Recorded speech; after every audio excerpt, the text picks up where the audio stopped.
Hey guys, this is Craig Scarborough. Today I'll be showing you how to take the Scoreboard Baseball Statistical Helper program and download the proper files from RetroSheet so you can actually create a season and actually do a full season replay.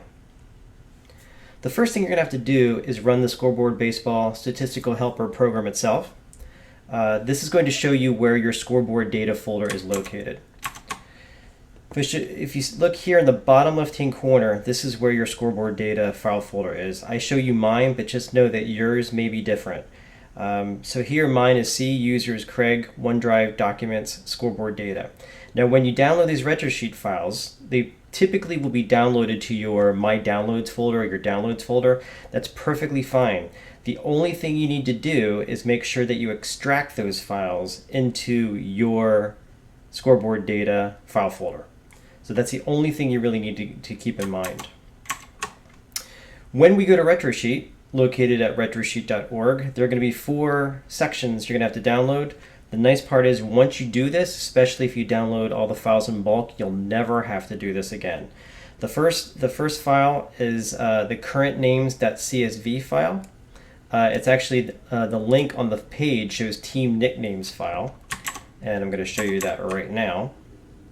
If I go here to that particular URI, you can see there's only one link really on here called the team nicknames file. You click on it and it'll download, and you can see it's current names.csv. Now all I have to do right now, it's going to be going to my downloads folder, so I'm going to have to open the folder, and there's my current names, and I'm going to just make sure I can move it into my scoreboard data folder, just like that.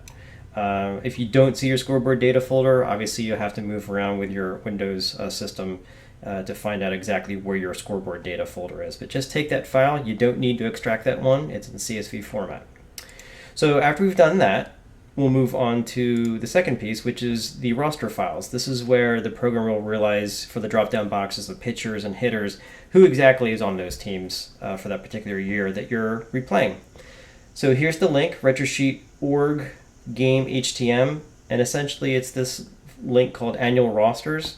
When we go to the page, you can see that it's an actual link here, and you can see it will automatically download. If you look in the bottom left hand corner right now, you see retrosheet.org/rosters.zip. It's going to download the rosters for every single team. So I click on that, and of course it's taking a long time. Okay, oh, there it goes. So, and then I open the folder where it is, and there's my roster. As you can see, mine has parentheses because I've downloaded these things multiple times. This is the 12th copy I've downloaded. But you'll right click on it, and you'll say extract all. And here's my users Craig download rosters. I don't want to do it there. Remember, I want to go to my scoreboard data file folder. I select that folder, boom, there's my entire file directory. Then I say extract. Make sure you extract the files to the scoreboard data file folder. I'm not going to do it here, but obviously it's pretty easy to do.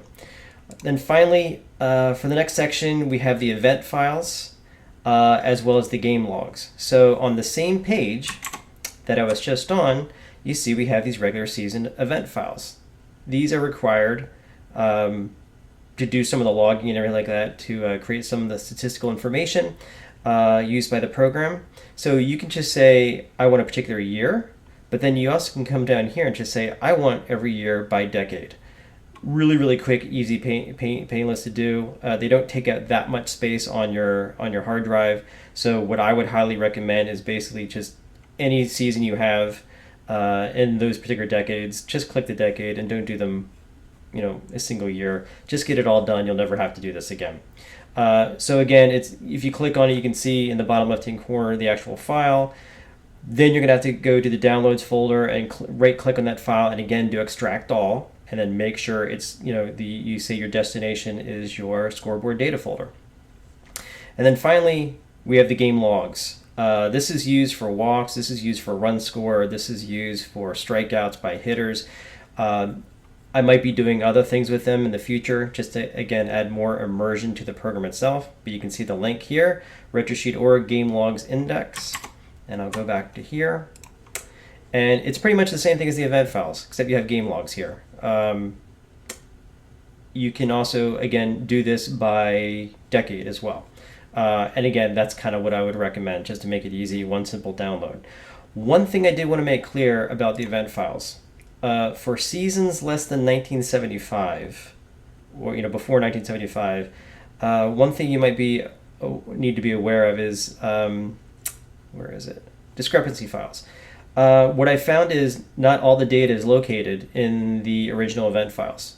Located up here, and then again, these are by decade, but not all of them are there.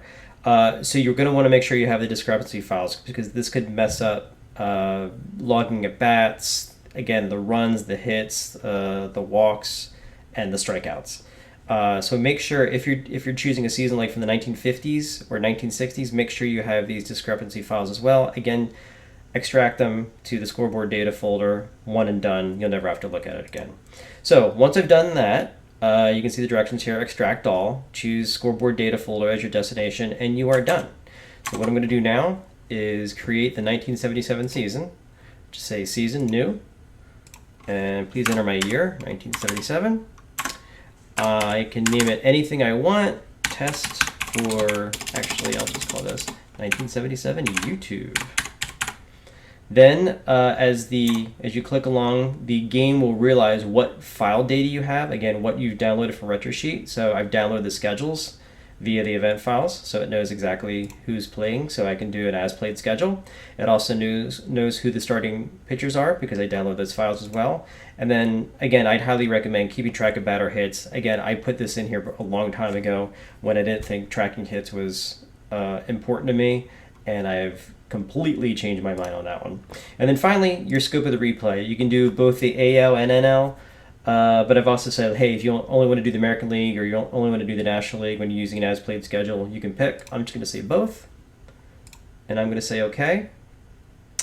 And you see it's spinning, and it's reading all those files you downloaded and essentially creating a nice, what we call an SCD file. That's the Scoreboard data file. My import was successful. I say OK. My statistical window opens up with nothing in it. Obviously there's no data here. But you can see it's automatically logged in the first game between California and Seattle. And you can see I do have the images already for California and Seattle, but we're ready to go. Now, one thing to make clear. Until you save statistics for this particular season you created, the season really isn't there. It's not saved to disk. It created it, but if you create a season and then decide not to play and just exit out, know that you will have to recreate that season. It's really no big deal. As you can see, it's very, very, very quick to create a season.